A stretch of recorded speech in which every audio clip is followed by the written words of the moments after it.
10 të sezonit 6 podcastit Flasim. Unë jam Argjend Goci, themelues i Electric Cars Albania, kompania lider në importin dhe tregtimin e makinave elektrike në Shqipëri.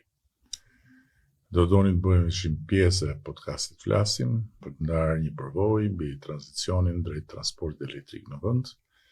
Jemi të parët që kemi bërë diferencimin e Shqipërisë nga rajoni në tregun e mjeteve elektrike, automjeteve elektrike. Kështu fillon letra e Argjendit, i cili është këtu pasi e ka drejtuar këtë letër në Flasim kryeministria.al, që është dhe adresa e këtij podcasti për çdo që dëshiron të vi dhe të ndaj eksperiencën, të ndaj historinë, të ndaj çka beson se ja vlen të ndahet me tjera dhe të bëjë reklam.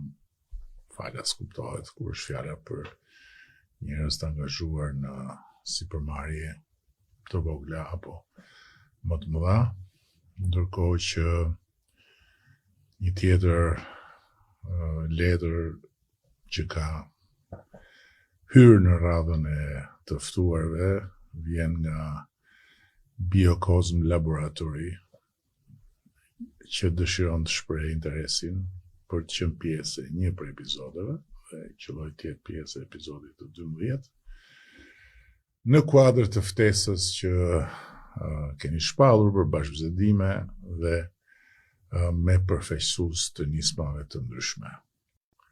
Biocosm Laboratory është një kompani shqiptare specializuar në kërkimin, zhvillimin dhe prodhimin e kozmetikës natyrale dhe organike, e certifikuar sipas standardeve ndërkombëtare, mbi një dekadë përfoj, 600 formula të zhvilluara. Një nga arritjet tona më të fundit është implementimi i makinerive refill për produkte të kujdesit personal. Besojmë se pjesëmarrja jonë në podcastin tuaj do të ishte një mundësi e vlefshme, këtë do ta shikojmë, por gjithsesi mbetet ta provoj Nerta, e cila është këtu e ftuar në Biocomi, autoria e letrës, dhe letra e tretë dhe fundit.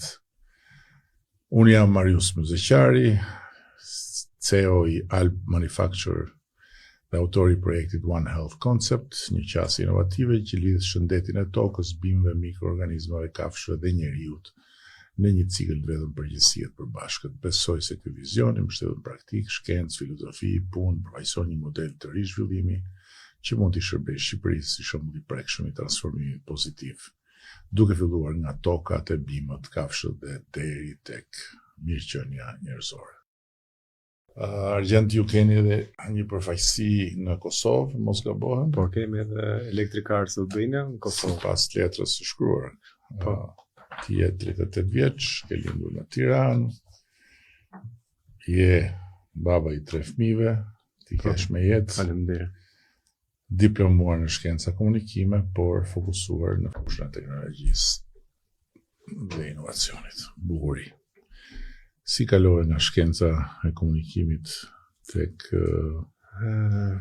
teknologjia dhe inovacioni? Vitin e fundit të universitetit e lash përgjys, sepse pata një ide për të hapur një biznes. Biznesin e parë që hapa në 2011 ishte Merr Taxi, kompani taksish, kompania e parë për kohën për kompania organizuar me taksi, me call center, me gjithçka, makinat blera nga ne, shofer me rrok fikse, dhe pastaj mas 10 vitesh që ishim ke kompania taksive, duke kërkuar treg për të shtuar makina të reja, kalum ke makinat elektrike, pastaj ke makinat elektrike na u desh një importer i besueshëm, kështu që udhtova në Kinë, atje u prezantova me importerin që kam sot bashkëpunëtor, dhe përveç makinave që ti përdor vetë për taksi, ato më sugjeruan që ti për taksi sa mundësi ke, sa makina do blesh, pse nuk shef që ti të shesësh makina taksi. Aty ishte një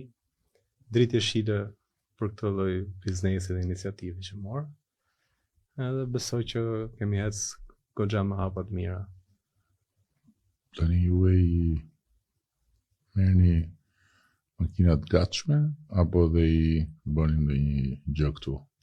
Jo, makina është siç del nga Merrni fabrika. gatshme. Pra nuk bëni komponent ose Jo, kemi pjesë këmbimi, kemi servisin, mirëmbajtjen. qartë. Marius, si e lidh ti shëndetin e tokës me atë tonin? Ne prej disa vitesh jemi të angazhuar në një projekt i titulluar One Health Concept, i cili si thatë edhe ju në citim që lidh tokën, ambientin, bimët, kafshët dhe njeriu në një infrastrukturë të vetme. Sepse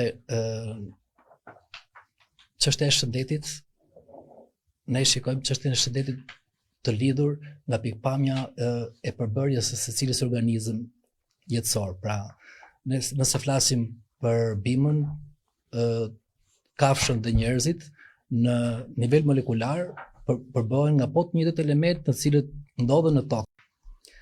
Në forma të ndryshme, këto marrin zhvillime sipas përkatësisë që përkasin bimët që zhvillojnë veten e tyre në një cikël të gjatë biologjik, po ashtu kafshët dhe njeriu në fund. Pra nëse shkojmë në nivel molekular, të treja këto forma jete janë të njëjtë, të cilët vijnë nga këto elementë që gjenden në tokë. Pra ne jemi polvere siamo e polvere diventeremo në këtë pikpamje. Pra kështu edhe One Health Concept e shikon pikpamjen e shëndetit si një të tërë në këtë pikpamje. Ti ke një rast tjetër i çuditshëm i tryezës, se ky ka studiuar shkenca komunikimi tani me makina. Ti ke studiuar gjuhë italiane dhe letërsi italiane dhe merresh me polvere siamo, polvere diventeremo, por ke bërë dhe më pas administrim biznesi. Po. Administrim biznesi ke bërë këtu apo në Itali? Këtu. Pastaj ke shkuar në Itali dhe ke jetuar në Itali. Jo, përpara se zhvilloj arsimin e lartë, kam qenë në Itali, emigrant. Ishe me prindrit apo? Jo, vetëm. Sa vjeç vajte në Itali? 18 vjeç. 18 vjeç. Edhe qëndrova disa vite, pastaj erdhe këtu dhe bëra arsimin e lartë. Po. Çfarë bëri në Itali? Punë të ndryshme. Unë nisëm bashkë me disa miq për të parë mundësinë nëse do arrinim të bënim punë të ndryshme në shërbim, bar, restorante dhe hoteleri.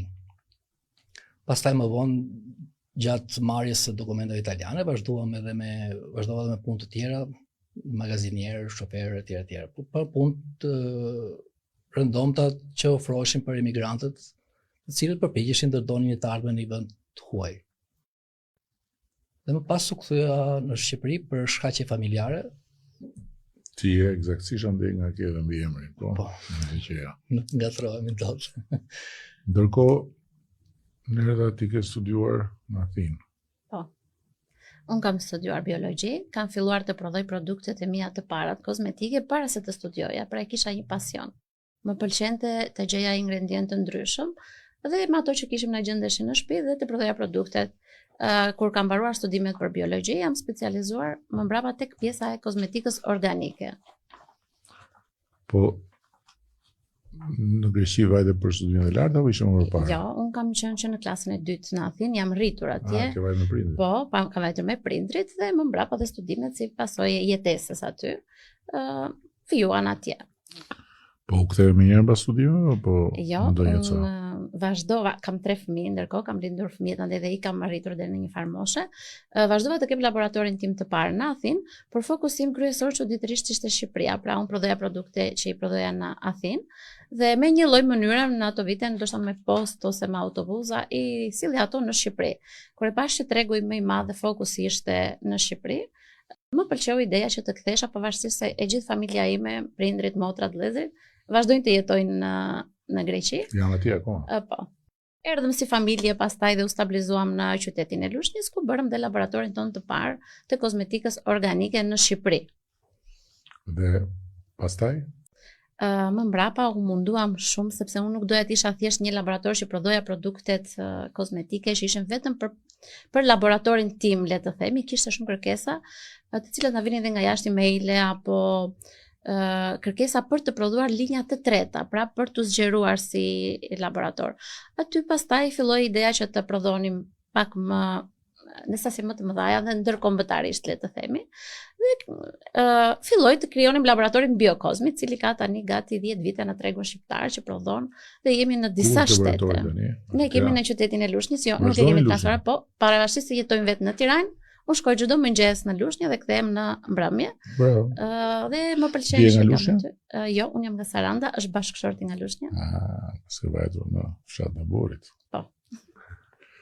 Ti je sarandiote? Po. Jeni një orë në Greqi. Greqi më Borit. Aha. Argjend, po kur vendoset të merresh me taksit, si e fillove, si e ngrite investimin e parë? Se ke investimin parë gjithmonë të gjatë. Është histori shumë e gjatë, po do mundohem të mbledh shkurt. Kemi kohë. Unë isha bashkë me shokun tim, ai kishte një kompani makinash me qera, diçka ndodhi në një moment se nuk po i ecste mirë kompania me qera dhe po makina jo elektrike, makina Jo, ishte 2011-a. Ishte makina benzin, ishte unë dhe impiant gaz për të bërë çik më ekonomik. Ishim në udhëtim në Maqedoni, atje takuam dikë që u merrte me GPS-a. Ai po montonte një flot taksish GPS-ash, ne ndërkohë unë isha me këtë shokun për makinat me qera të këtij që i donte për flotën e vet. Dhe aty më lindi ideja që me që këto kanë sistemin, që sistemi ishte shumë i rëndësishëm në atë kohë për të ndjek taksin, GPS-in, radion, kontrollet e shoferave, pse mos ta hapim Shqipërinë, ndërkohë që kompania e makinave me qera në atë kohë nuk po ecte shumë mirë, nuk po performonte. Me këtë plan biznesi shkova ke banka dhe fola me bankën, ndërkohë që këstet po vazhdonin, po ikin nga durr, nuk po paguheshin siç duhej. Banka kishte interes që makinat u paguheshin. Unë erdha me këtë idenë e re dhe unë të paktën isha me 0 lek. Pra nuk isha mundësi të paguajsha down payment 20%. Bankës si erdhi kjo oferta, i duk ofertë mirë, më dha mundësinë që ti licenconim taksi për kohën. Kështu filloi biznesi. Pastaj duke u marrë në fillim taksia të zë shumë orë të ditës, domethënë edhe të natës, ishte ditë e natë punë. Se bëj edhe vetë, bëj edhe shoferin taksisit. Shoferin nuk e bëja dispatcher, ishe vetë telefonit dhe kisha GPS-a të parë që kontrolloja shoferat. Kështu. Do të ishe shofera do. Shofer i drejtoje ku shkon kush. Pak a shumë. Po sa vjet u bën tani nga momenti kur filloi këtë? 15 vjet. Po nga ajo zyra apo tryeza e parë e kontrollit që ke pasur atëherë. Po. Që duhet të ketë qenë shumë modeste sot. Çka ka ndryshuar? Sot është 5 fushu flota që fillum. Sot kemi diku 100 makina në rrugë. I keni në gjithë Shqipërinë apo i keni Tiranë kryesisht, Tiranë. Nga Tirana çojmë. Po pra, po bëjnë, domethënë janë edhe për jashtë Tiranës. Po, janë edhe për jashtë Tiranës, gjithë. Sa e kanë autonominë? Makinat që sot kam, zakonisht autonomia 600 km, makinat bëjnë 500. Domethënë ne mund ta mbulojmë Sarandë dhe vajtë e ardhë, por nëse shoferi ecën me kujdes, 80 km/h, 90 që të ruaj baterinë. Po kjo nuk është problem se ka karikus në Shqipëri. Biles kemi dhe aplikacion ECA Charger, që kemi vënë gjithë karikusët në Shqipëri ku janë karikusët fast charge, dhe kështu çdo njeri orientohet ku janë karikusët, shef sa kilometra ke. Pra po themi shkojmë Sarandë, kthehemi, na duan dhe 100 km për të ardhur. Nuk ke nevojë ndalosh me makinë të karikosh 1 orë, mjaftojnë 10 minuta karikim. Çerek orë ti merr 100 km, kthesh në Tiranë. Më kjo është mënyrë organizuar shumë mirë. Sigurisht infrastruktura e karikusëve duhet gjithmonë shtohet, me ritmin që po shtohen makinat elektrike, duhet të vinë karikusë. Po kam përshtypjen edhe OSHE ka filluar një Ka filluar, po, ishte në 2026, tani ka një projekt në çdo pikë kufitare lidhe me qytete do vjen karikusa. Kjo na ndihmon shumë edhe në shitje, ndihmon shumë edhe për turistët që duan të vinë me makina elektrike. Domethënë është autonomia 500 km, po është goxha. Shqipëria është perfekte për makinat elektrike. Dimri është i butë, vera është normale, se kur ka shumë dimër, bin që kilometrat, harxhohet energjia për të ngrohtë baterinë, sistemin, kondicionerin, gjitha këto harxhojnë baterinë. Po duke qenë që Shqipëri dimri është do një bie dhe autonomia në dimër. Sa i shkon? Pak, 10% më pak, 50 km më pak. Ka të që dramatike. Jo, është super. Domethënë veni në Europë që ka më shumë makina elektrike është po Norvegjia. Po ju jeni të vetmit që keni taksi elektrike në treg? Jo, në treg të gjithë kompanitë tash kanë makina elektrike. Të paktën në Tiranë 100%. Është pa nga ana ekonomike, s'ka mirëmbajtje, vaj filtra, as fillon mirëmbajtje, vetëm karikoje, dilën punë. Po të gjitha këto që janë këtu në Kinë janë marrë makinat apo ka dhe nga produkte tjera? Si është 2 luanka sot bota, një Azia, një Evropë. Domethënë Europë, Azi, këto janë 2 vendet kryesore. Sigurisht që Kina ka më shumë. Por nëse do bëje një krahasim mes të dyave, ajo pamja e çfarë ofron makina apo njësoj? Është e njëjta makinë, e njëjta fabrikë. Domethënë në Europë të gjithë plantet e prodhimit po i kalon në Kinë. Litiumi më i lirë, krahu punës më i lirë dhe jo vetëm më i lirë, po edhe më i mirë në prodhimin e produktit përfundimtar. Më shumë. Domethënë 80% e makinave sot në Shqipëri janë nga Kina, nga fabrikat e Kinës. Se mund të jetë Leap Motor që është edhe për Europë, po prodhon dhe në Kinë. Në njëta makinë për tregjet ndryshme.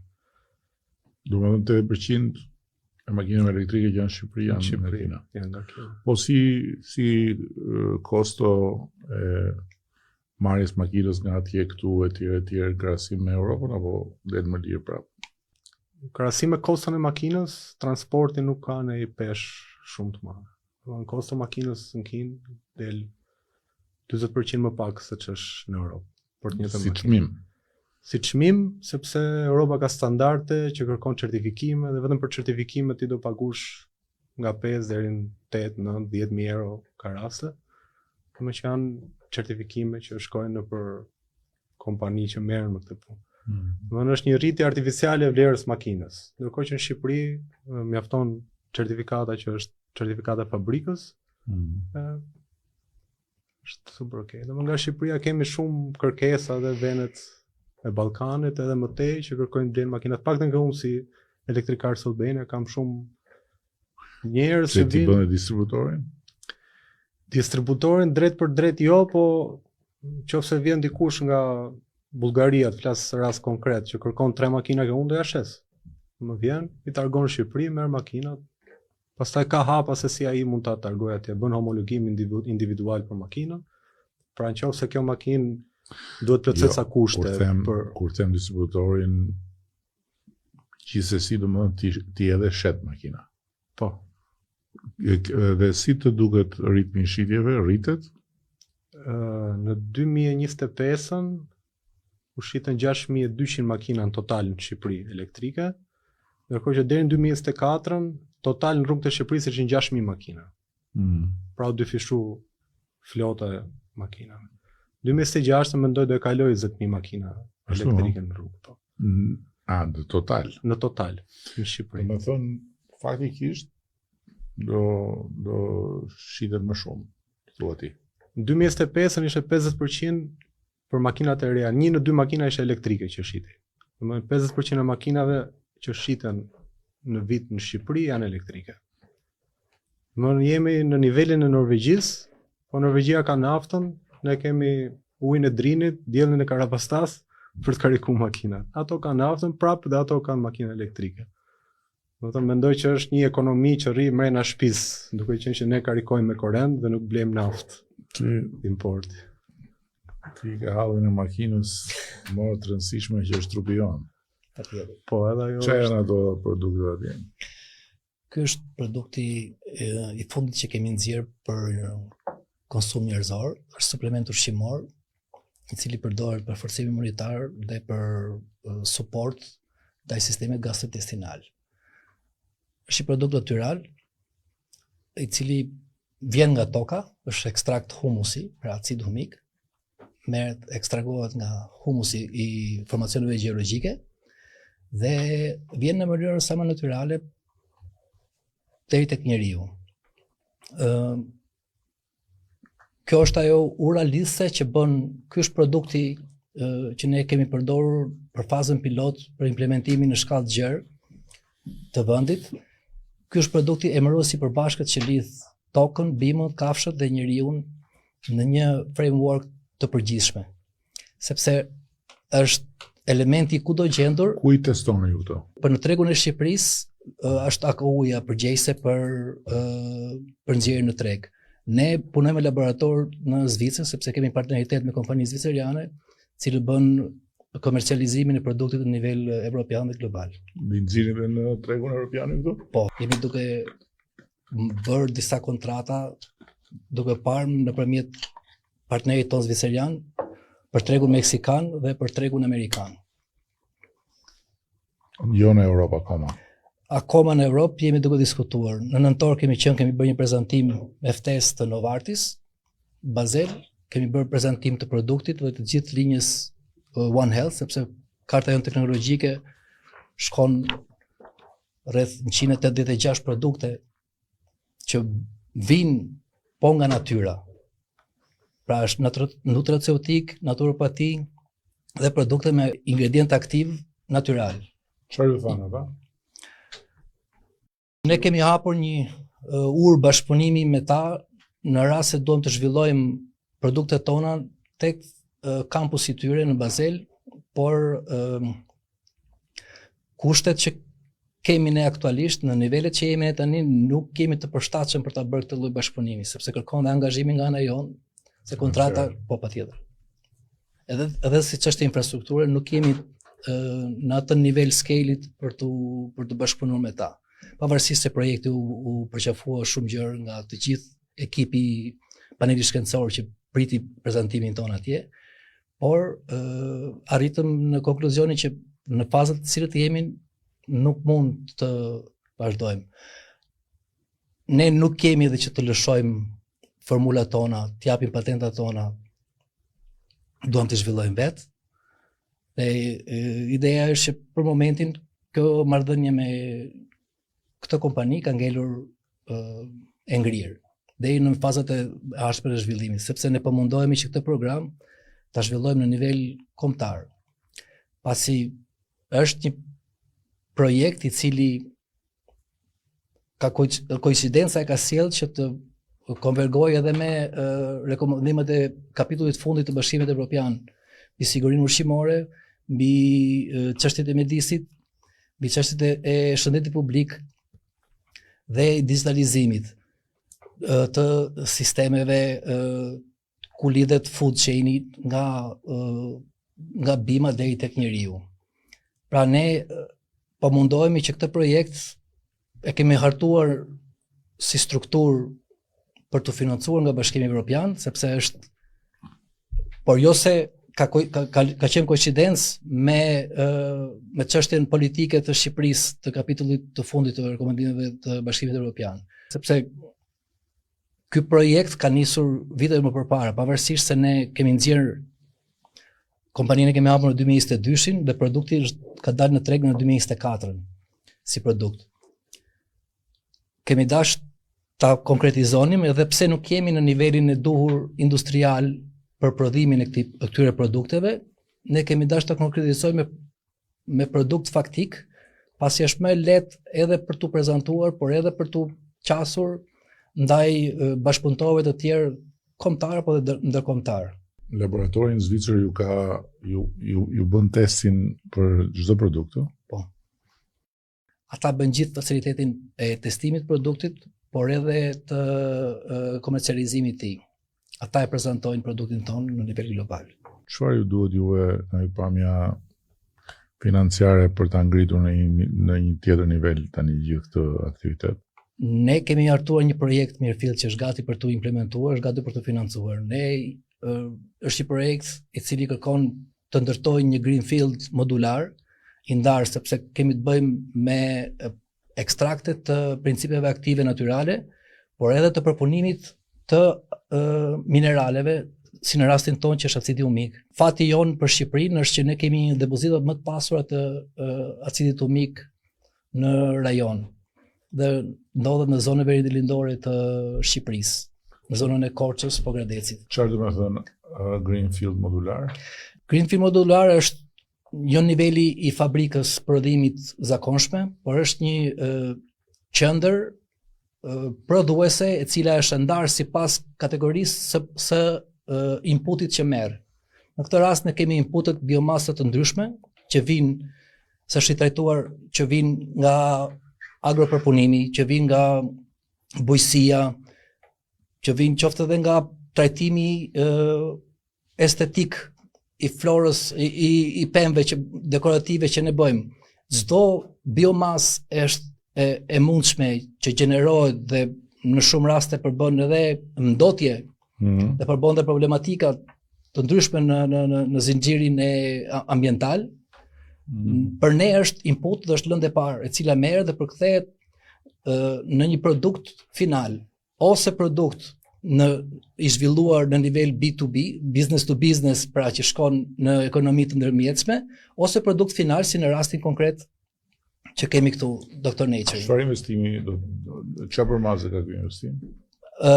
Faza fillestare është diku tek 5 deri në 5.3 milion euro, që nevojitet për të ndërtuar këtë greenfield, këtë modular, por edhe për të ndërtuar, sepse ndërtohet bashkërisht edhe me një laborator research and development që në nevojitet ne që t'i bëjmë vetë këtu në vend kërkimet dhe zhvillimet të produkteve tona, mos t'i bëjmë më në Zvicër, por t'i bëjmë këtu në Shqipëri.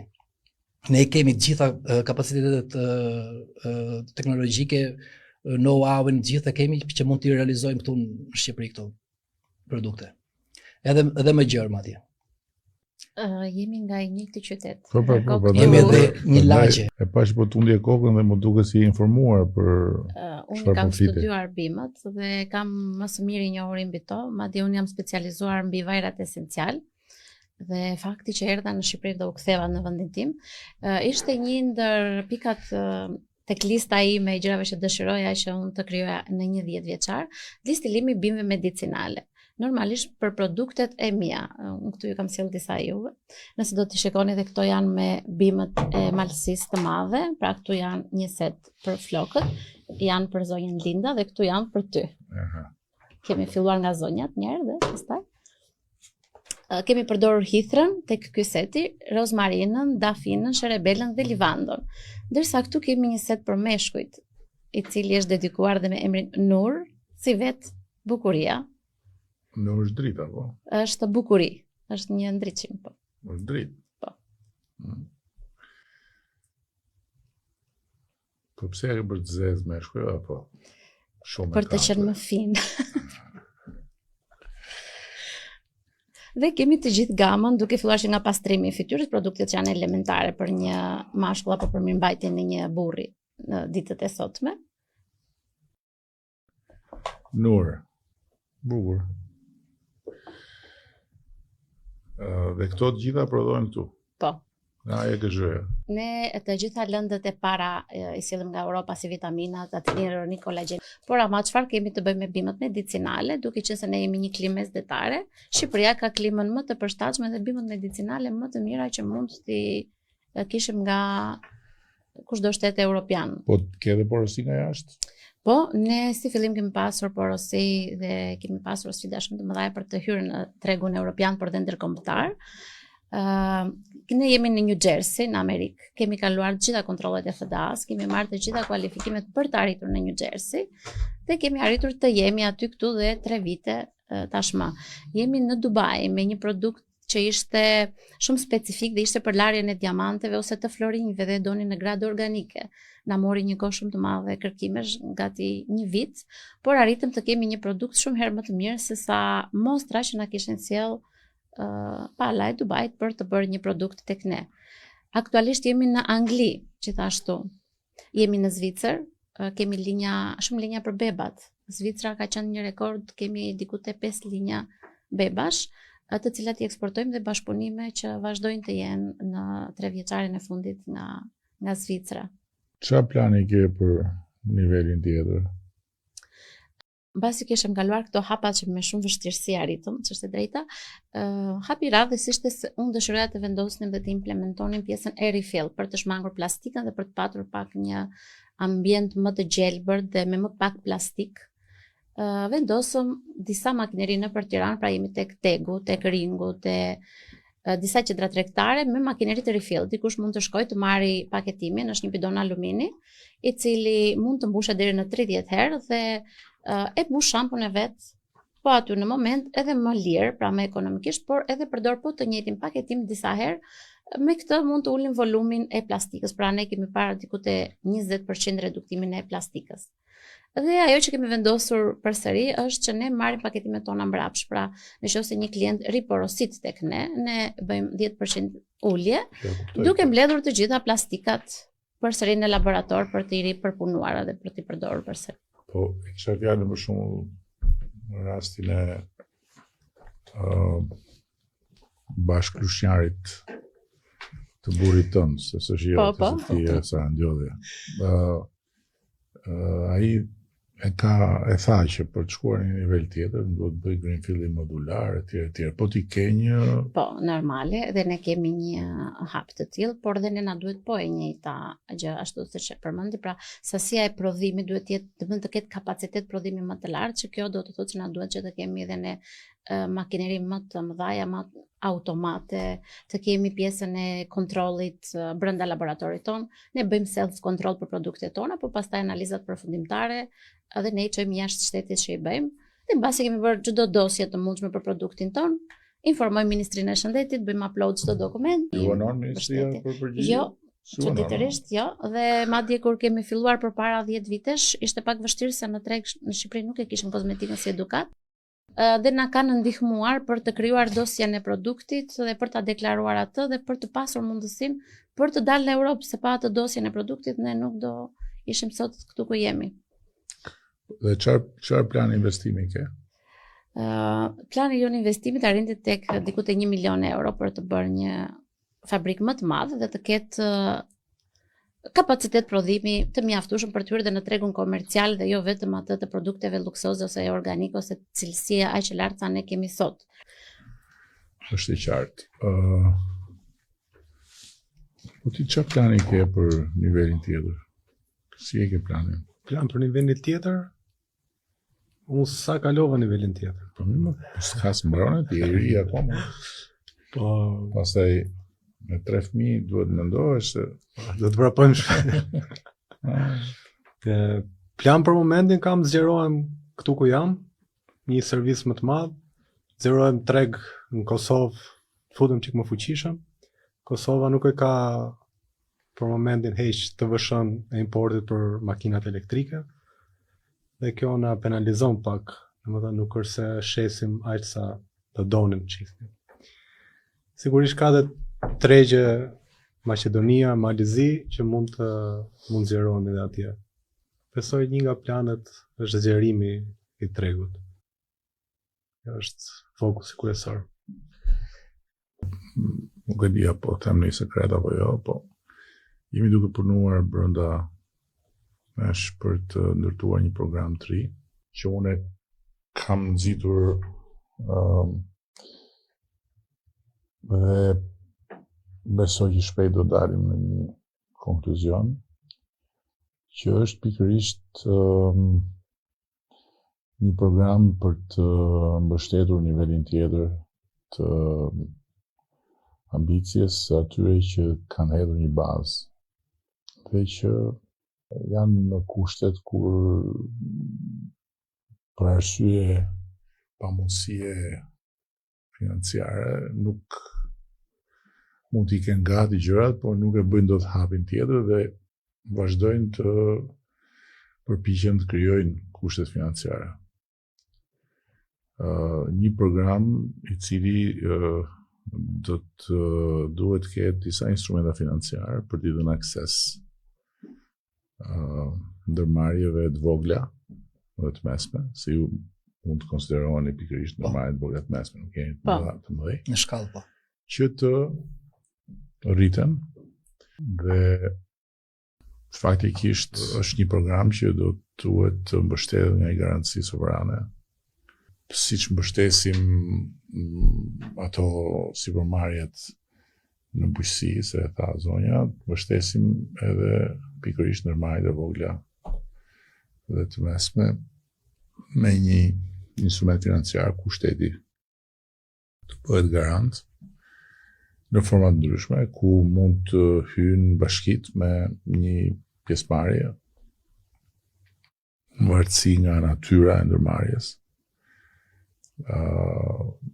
dhe ku pastaj komponenti shtetëror tërhiqet në një moment caktuar kur bëhet shlyerja e detyrimit ose qëndron dhe merr pjesën e vet fitimit sipas rastit, se ka lloj instrumentash. Kështu që për këtë arsye duke parë që ka shumë iniciativa në territor që janë iniciativa njerëzish që e kanë hedhur hapin e parë dhe kanë krijuar një lloj qëndrueshmërie të hapi i parë dhe duan të jenë të dytë ose kanë dy, duan të jenë të tretë, por nuk janë akoma në atë kapacitet që mund të gjenerojnë me fuqitë e veta, më shumë kredi, më shumë mbështetje nga bankat, t'japim ne këtë mbështetje. Kështu që shumë shpejt do ta lançojmë këtë program dhe besoj do jetë një program i bukur për gjithë ata si ju që kanë premisa të mira. Natyrisht në këtë pikë do luajnë rol edhe këto, si thosh, karta dhe performancës, kuptimin ju keni për shembull. Certifikimet e laboratorit në Zvicër janë super pik për të arritur. Ose certifikimet që ju keni, ose marrëdhëniet e qëndrueshme me një bazë prodhuese dhe me klientët. Gjitha këto do luajnë rolin e tyre dhe ideja natyrisht do kenë rolin e tyre investime në teknologji, punësimi, edhe pse punësimi nuk është një pikë shumë e fortë në momentin kur futet shumë teknologjia, por ato bashkë kombinuara, inteligjencë artificiale, gjitha këto patjetër mbrojtja e mjedisit, ulja e ndotjes, një sër komponentësh sipas kategorive. Edhe besoj që ju jeni kandidat shumë pozitiv për këtë lloj shtytje, edhe faktikisht ta nxisim sepse shoh që kjo do jetë rruga edhe për të kthyer më shumë njerëz që janë më të kualifikuar që të marrin si thosh hapin e kthimit duke pasur paga dinjitoze, duke pasur edhe një ambient pune që është dinjitos. Ju e pagat besoj i keni lartë. Pagat i kemi po një lloj si jashtë, ndoshta edhe më mirë. Edhe më mirë. Kjo është e drejtë, pra për ata që kanë kualifikime dhe kanë investuar. Dhe kanë taksa më pak se jashtë. Po. Mbi pagën. Për ata që kanë kualifikime dhe që kanë investuar të vetë atyre, normalisht kemi paga më të larta. Dhe besoj kjo është ke gjithë kompanitë tani, sepse problemi i kapitalit njerëzor është kryesori. Globale. Keni një merak tjetër ju? Për të ardhur në ndihmë kësaj që sapo thatë, ne kemi organizuar 2 projekte konkrete në ndihmë të One Health Concept. Janë 2 projekte mbështetëse. Një është mbi sigurinë ushqimore, mbi kapjen dhe eliminimit të aflatoksinës në zinxhirin ushqimor. Jemi në bashkëpunim në diskutime me Universitetin Bujqësor, te Ministrinë e Bujqësisë kemi filluar kontaktet dhe jemi duke hartuar. Dhe projekti tjetër është që ne kur ta nxjerrim një produkt made in Albania, si këtë rast Dr. Naturing, mos ta nxjerrim me certifikime zviceriane, prodhime shqiptare dhe të kemi këtë Po nëse do bësh tamam, bëj na doktor natyra, doktor nature, bëj doktor natyra, a ke shqiptare, po. Edhe t'i gëllon dhe në gjuhën edhe në anglisht perspektivë. natyra t'i gëllon bukur, po. Do thonë ta grekët natira, po s'ka problem. Natira. Ne kemi lënë hartuar po prap një projekt studim kërkimor, studim klinik për ta realizuar të gjithë hapat e nxjerrjes të produktit në treg, ta organizuar të në Shqipëri. Dhe kemi mundësinë për ta organizuar me suportin gjithmonë të laboratorëve partnerëve tanë që kemi në Zvicër dhe me suportin akademik të Universitetit Bujqësor dhe të gjithë institucioneve të linjës, si Akshi apo AKU-ja, Qendra Teknologjike Fushkrujës apo ajo e Lushnjës e tjera më. Perfekt. Keni një pyetje më? Pyetja? Po të kesh, po s'pate. Qa do lloj pyetje? Po ç'a dush më?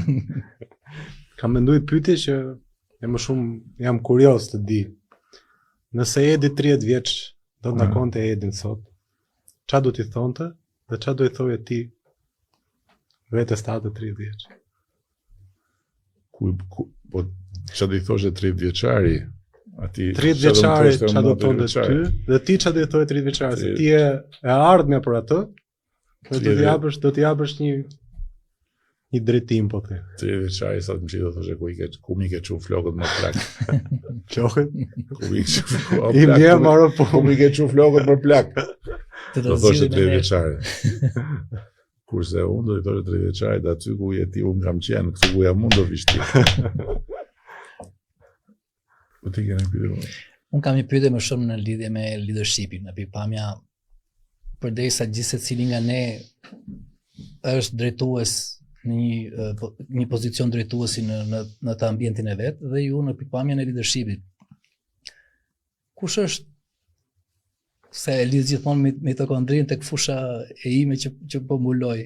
Kush është ajo energjia që generatori i brendshëm që ushqen Edi Ramën si leadership, duke parë në kontekstin e mandateve të përsëritura dhe afatgjatë të qëndruar në këtë pozicion. Tani, për leadershipin, unë në radhë parë do të sugjerohet të lexosh një libër që është përkthyer në shqip. Unë kam bërë parathonien, po jo për parathonien time, por për librin, është një super libër i Henry Kissinger. Kissinger, po. Që është për leadershipin, dhe flet për leadershipin edhe është fantastik. Ndërsa për mua personalisht dhe që është besoj një taj gjë që është për ty, besoj që është një gjë që është për ato, që është për këto, është ëndra që shoh me sy hapur. Ditën që nuk e shef një ëndër me sy hapur, një ëndër të madh me sy hapur, duhet ta lëshosh pozicionin. Ashtu është. Kaloja njërin nga fëmijët, ose kaloja shokut që ke pranë, ose kaloja flas për ndërmarrjen, se në rastin tim është më e thjeshtë, nuk e kam këtë detyrë t'ja kaloj dikujt, se kush e do duhet ta marrë. Por sot ty të zgjon më herë se tjerët ai greenfieldi modular, pastaj ti e di që mbas greenfield modular është një gjë tjetër që do vi mbrapa. Nertën e zgjon ajo nevoja për ato 1 milion eurot që i duhen për të shkuar një shkallë më lart tek ajo fabrika që të mund të komercializojë produktin. Argjendin e zgjon me siguri ideja që t'i shohë taksit e veta të qarkullojnë në për territor me pikat e karikimit, me rritjen e fluksit, dhe me siguri unë e bindur që në nivelin tjetër kur të kaloj tek do bëhet distributor, pastaj mund të hapi dhe të bëj asemblimin e makinave, pastaj mund i prodhoj ato makinat këtu e tjetër. Domethënë, ose jo, nuk e di, po në momentin kur menaxhon atë që është arritur edhe nuk shef më tutje, po ndjen kënaqësinë e gjës që ka arritur, aty është momenti që nuk mund të udhëheqësh më, duhet dorëzosh stafetën. Ndërsa për mua është ajo që thash, është ëndra me sy hapur që Shqipëria të rreth parë një ka qenë gjithmonë tek unë një ndjenjë hakmarrje për, e them në sensin e shtysës pozitive, për të mos qenë më shqiptarët njerëz që i shohin si njerëz me bisht, ose që i shohin nga lart poshtë, ose që kur shohin pasaportën shqiptare shtrëmbrojnë fytyrën, ose që kur thua jam shqiptar, shef tjetri sigur sa ka dalë nga burgu. Dhe po kështu për Shqipërinë. Dhe të dyja këto janë lidhura bashkë, se ti mund të jesh jashtëzakonshëm si individ, por nëse vendi nuk ta jep qetësinë që thush jam nga ai vend, ti përpiqesh, ti e thua. Por prap e ketë pamundur që të mos hysh në për konflikte pastaj. Unë kam bërë shumë konflikte të kësaj natyre. Kam qenë më i ri, konfliktet mia i kam pas shumë të rregullta në raporte. Rregullisht kam vajtur, kam hyrë në zyrat e policisë, mbasi bëja sherr. Se ose do ishte sherri nga që dikush tjetër para meje, që vinte nga Shqipëria, do nxite pasaportën, do i fillojnë ca pyetje idiote, pastaj unë do filloja ta ngacmoja të policin aty, ai në fakt ashtu ja kishin thënë detyrë, ashtu do e bënte. Dhe gjithmonë më torturonte kjo gjë. Plus edhe pjesa tjetër që në fundit ky është vendi jonë, edhe ideja që ky është vend shumë i bukur, por kudo ku njeriu ka vendor, e ka sakatuar në pikën që deri dje nuk bëhet dot një fotografi. Nuk bëhet dot një fotografi. Ku e çoje deri dje aty ke qenë në 2000 në 2001, 2002, 3, 4, 5 në Itali, ke sjell shok këtu, ku i çoje? Çai tregoje? I tregoje lushnjë? Maksimumi do t'i tregoje mikpritjen e shtëpisë tënde, do t'i çojnë në një restorant ku në një shok. Po çfarë t'i tregoje? Si, do t'i kaloje shpejt se çfarë shifshin. Vend egzotik. Çfarë shikonin në qytet? Dhe kështu ishin gjitha qytetet. Çfarë t'i tregoje? Çfarë t'i tregoje nga Tirana në vitet e para kur isha kryetar bashkie? Çfarë t'i tregoje? Kioskat. Gjitha këto të mbajnë në zgjuar. Dhe unë jam tani në finish, domethënë është ajo e fundit që është shumë e madhe, që është grumbullimi i gjithë gurëve lart për të vënë flamurin, po gjithsesi domethënë është luftë e përditshme. Vetëm se ti e di vetë çfarë të zgjon në mëngjes, ajo që të zgjon në mëngjes është arsyeja. Sa shikoj me ëndrrën. Dhe sa më të fortë ta kesh atë ëndrrën, aq më zore ke që të hapësh rrugën. Të falenderojmë për këtë pjesën që sapo the, sepse unë kam qenë një migrante që kam vojtur atë pjesën e presionit në momentin që kemi kaluar në dogana dhe atë përbuzjen e pasaportës shqiptare. Dhe sot jemi krenarë dhe sjellim të gjithë miqtë tanë nga jashtë shtetit për t'i treguar Shqipërinë tonë të bukur, si fillim. Kisha dhe unë një pyetje, por nuk ishte pyetja ime, pyetja është nga vajza ime, e cila është 21 vjeçe, studion inxhinieri biznesi në Bruksel. Është në vitin e 3 bachelor dhe Melina ka 3 vite që bën workshopin e vet në Parlamentin Evropian. Pra është një ndër anëtarëve aty të. Dhe pyetja e saj ishte, duke ditur se unë do vija te ky podcast, se sa e kollajshme është për Melinën në shtator të kthehet në Shqipëri dhe të bëjë workshopin e vet në Parlamentin Shqiptar. Kjo ishte dëshira e saj. Sa e kollajshme është kthehet në Shqipëri, ta gjej shtruar, është shumë e vështirë. Po ajo që harrojnë shumë herë se është natyra njerëzore, që natyra njerëzore është e keqja harrohet shpejt, e mira s'ka fund. Kështu që dhe njeriu nuk kënaqet asnjëherë dhe pse po të kënaqej nuk do kishte progres. Por e keqja harrohet shpejt. Gjithsesi, askush nuk e ka gjetur shtruar. Normale. Ose le të themi 99.99% nuk e kanë gjetur shtruar, se mund të ketë pas një njëri fat të jashtëzakonshëm dhe e ka gjetur shtruar. Dhe Shqipëria është e vështirë në mënyrën e vet, patjetër, por ku nuk është e vështirë? Nuk është e vështirë në Itali, nuk është e vështirë në Greqi, nuk është e vështirë në Kinë, kudo, qoftë çfarëdo lloj sistemi.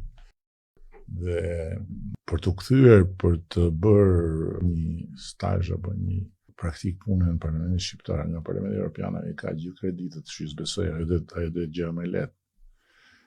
Për të bërë pastaj më shumë mbasi të mbaroj shkollën, do ketë vështirësitë e veta, po ajo ka një avantazh. Nga ti ku fillojmë gjithmonë. Ajo ka një avantazh që ndryshe nga ti, që u ke shkuar atje 2 vjeç me prindrit,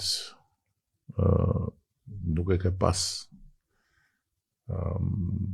parasysh se ke qenë 2 vjeç, që prindrit do duhet bëjnë gjithçka nga e para, ajo nuk e ka këtë problem, pra asaj nuk do t'i duhet që të mbetet me syt nga qielli, sepse nëse do doj punë vërtet, mund punoj në atë kompaninë tuaj.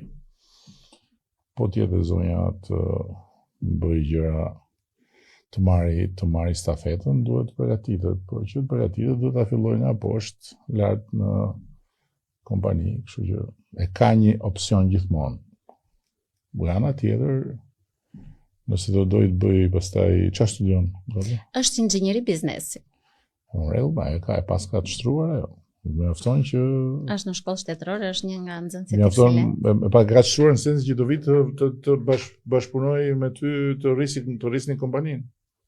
Në fakt ajo kishte ëndra më të mëdha për veten e vet. Po bim në rregull, apo ti filloi nga këto Por ka filluar, por e ka një punë stabël ashtu siç do ju thatë, por ishte një pyetje e përgjithshme domethënë për të gjithë fëmijët studentë që ne i kemi jashtë. Në praktikat e punës ne kemi krijuar një traditë dhe nuk është e vështirë.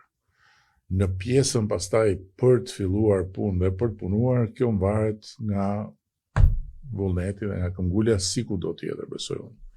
Nuk besoj se ka një vështirësi specifike Shqipëria që është një vështirësi që se kanë vendet e tjera. Në vendet e tjera, për shembull, një i ri, ti lexoja përpara, u bën vite tani, po një i ri në Francë bënte, nuk e di sa, bënte mbi 100 mesatarisht, mbi 100, se nuk më kujtohet numri sakt tani, po mbi 100 aplikime në për lloj vendesh. Edhe mesatarisht bënte rreth 30 intervista që të kapte një pozicion, një vend. Pra nuk është askund e shtruar. Gjithsesi unë mendoj që për shumë arsye, për një vajzë si vajza jote, Shqipëria është më mirë se sa Belgjika. Mendoj unë. Dhe ne kështu mendojmë, prandaj dhe i bërëm këtë pyetje se dëshirojmë të kthehemi prapë në vendin tonë. Shqipëria është më unë nuk i them asnjëherë askujt ktheu, secili ka të drejtën e vet ta bëjë eksperiencën e vet ku e shikon të arsyeshme, si qytetari i botës nuk jemi më në bunkerin e Enver Hoxhës që s'kishe ku ikë. Janë njerëz të lirë. Unë për veten time nuk pyeta njeri kur ika, nuk pyeta njeri kur u ktheva, jeta ishte e tillë që ika u ktheva, por nuk e konsideroj që doja Shqipërinë më pak pse ika, dhe doja më shumë pse u ktheva, e doja ashtu që doja në të gjitha rastet. Një gjë është e sigurt që ata që kthehen janë një pasuri e madhe për vendin, sepse kthehen me dije. Kthehen me eksperjenca, janë shumë më të prirur të besojnë tek puna, sesa të besojnë te kushëriri, te miku i mamit, te partia, te ku di unë. Kështu që ata janë vlerë aset shumë i rëndësishëm për Shqipërinë. Kjo nuk diskutohet. Po ki besim që vajza do bëj zgjedhjen e duhur, si të rri, si të kthehet, do bëj të duhur, pra ajo që do t'i do t'i thot mendja nëse ka ambicie të mëdha, ajo është gjë e dur. Edhe sikur zgjedhi që pastaj të dështoj aty, dështimi do t'i shërbej që ne nuk e dim asnjëherë se si zhvillohet dinamika e jetës tonë, dhe ajo që sot në një moment caktuar ne mund ta qajmë si një humbje, ajo mund të jetë në fakt Hapi zhvillimit. ajo mund të jetë në fakt kthesa drejt fitores, ose ajo që mund ta konsiderojmë fundi botës se dështova në këtë apo në atë, ajo mund të jetë fakt momenti që Një botë të re. domethënë po të dëgjosh, nuk e di a keni dëgjuar, po nëse s'e keni dëgjuar duhet ta dëgjoni. Është një nga gjërat që duhet dëgjuar patjetër është fjalimi që ka mbajtur Steve Jobs para studentëve në Stanford 2004, mos e gabojmë. Është jashtëzakonshëm. Ai tregon se si të gjitha momentet më pikëlluese të rrugës ti ishin momentet ku rruga e tij në fakt u ndërtua për të bërë ai që ishte. Se thot po mos më ndodhte kjo, unë nuk do të bëja këtë. Po mos bëja këtë, unë do shkoja këtu. Po mos ndodhte kjo këtu, gjitha këto po mos ndodhte ishin gjëra që Pikat e kthimit. ishin pikat ku ai kishte menduar që mbaroi gjithçka. Në fakt jo. Kështu që duhet besuar të ëndra me sy hapur, duhet ecur me kokën, si thon italianët, testa in giù e pedalare. Po. Ul kokën edhe jepi pedaleve, shko përpara. Më kujtoj shprehje një miku tim nga Dërmiu është, që duhet të ecim si pula, thot. 2 pika ujë, faleminderit o Zot. 2 pika ujë, faleminderit. Pula kur grutit. Dërmi, prandaj jetojnë gjatë. Shumë faleminderit. Shumë faleminderit. Ishte kënaqësi. Unë në fakt mbas çdo podcasti me të tilla karakteristika i ndjek gjërat që vijnë këtu, kështu që këto programe do t'i ndjekim me prioritet. Do t'ja përcjell drejtores AKU-s që të shohin, vjet kontakt me ju. Ndërkohë që besoj që shpejt do të shpallim edhe atë programin e ri që u thash. Unë kam dëshirë ta quajmë 2 fishon ndërmarrjen. Po të shohim si do quhet në fund emri, por kjo është ideja. Në rëndësishëm mekanizmi. Këta ishin të ftuarit e sotëm, makina elektrike,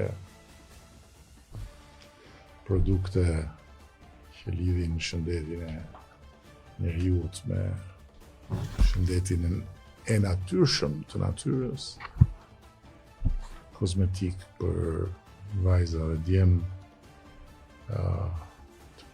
prodhime në Shqipëri, nga njerëz që besojnë tek puna, besojnë tek ëndra që shohim me sy hapur, nuk dorëzohen, edhe që faktikisht dëshmojnë që